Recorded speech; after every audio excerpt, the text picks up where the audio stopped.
You have until midnight to grow something. And if you can't, well, you were warned. Eustace! My locket! Your locket? What about my truck? Quit complaining and get out and push! For many 90s kids, Courage the Cowardly Dog wasn't just another Cartoon Network series. It was their first real introduction to horror. Long before we could sneak into late-night showings of Scream or get our hands on VHS tapes of The Exorcist, this odd, unsettling little cartoon was already planting the seeds of fear and fascination in us. On the surface, it looked like a silly story about a small, anxious dog living with two old farmers in the middle of nowhere. But what we got instead was something far stranger.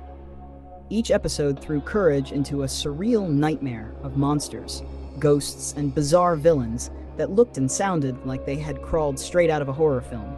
For many young viewers, this was the very first time a TV show dared to make them feel genuine fear. And that's why it remains so beloved decades later.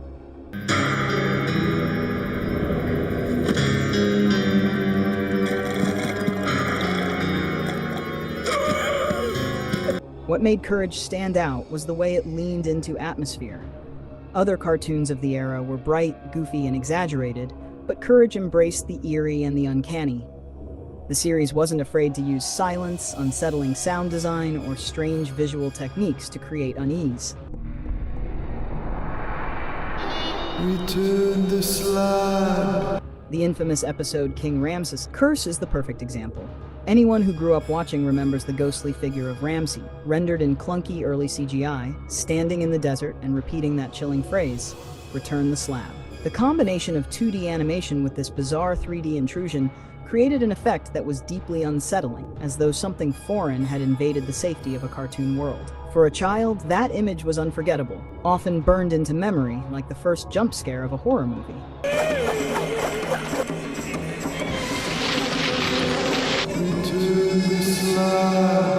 And then, there was Freaky Fred.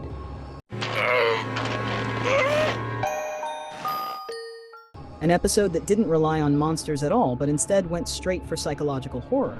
Fred wasn't dangerous in the traditional sense, but his eerie smile, his whispering narration, and his repeated obsession with being naughty made him profoundly disturbing. He was the kind of character that got under your skin, not because of what he did, but because of what he suggested. His presence alone carried dread. For kids who had never seen psychological horror before, it was their first exposure to the idea that fear isn't always about gore or violence. Sometimes it's about atmosphere, tone, and implication. That was an advanced kind of scare for young audiences, and it stuck. Courage. Your hair.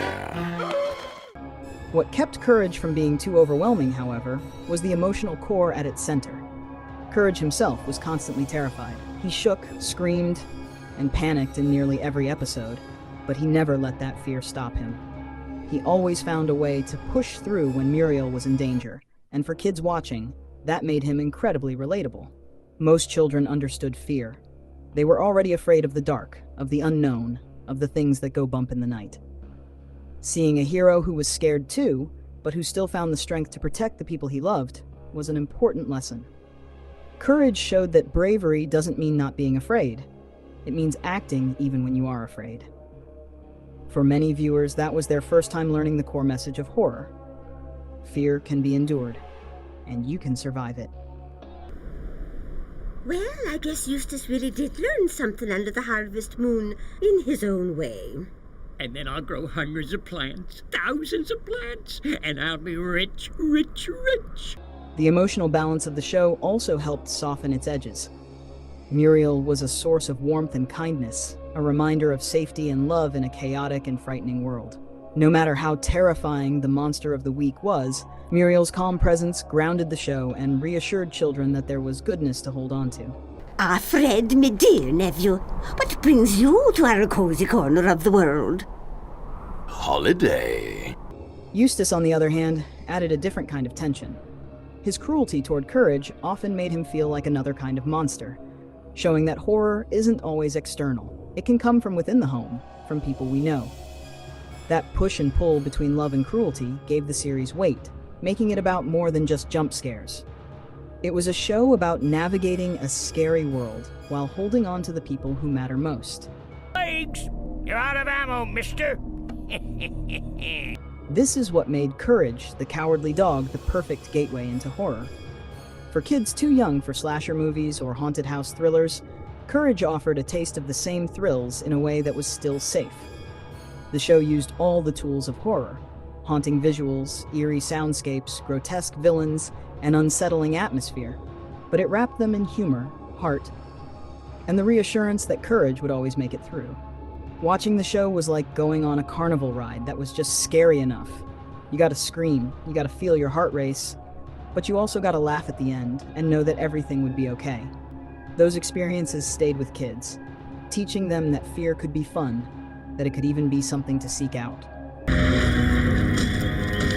But now I'm bringing you back, and nothing's going to stop me. Nothing.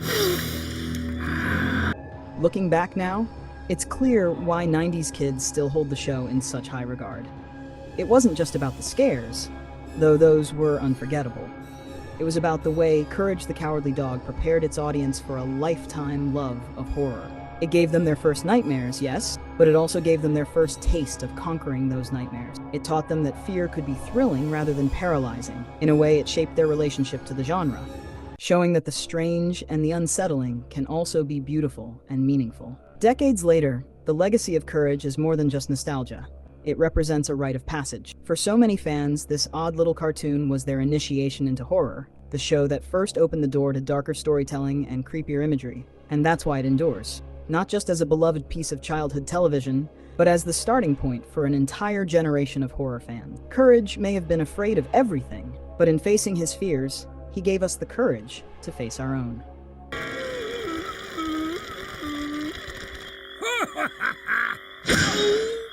If you grew up with Courage the Cowardly Dog, you know exactly how those early scares felt. You remember King Ramses appearing in the desert, or the unsettling smile of Freaky Fred, and you remember being both terrified and enthralled at the same time. That's the magic of this series. It wasn't afraid to be scary, and in doing so, it introduced us to the joys of horror. Thanks for watching this deep dive into one of the strangest and most important cartoons of its time. If you enjoyed this breakdown, be sure to like this video, subscribe to Horror R Us, and share in the comments which episode scared you the most as a kid. After all, those first scares never really leave us.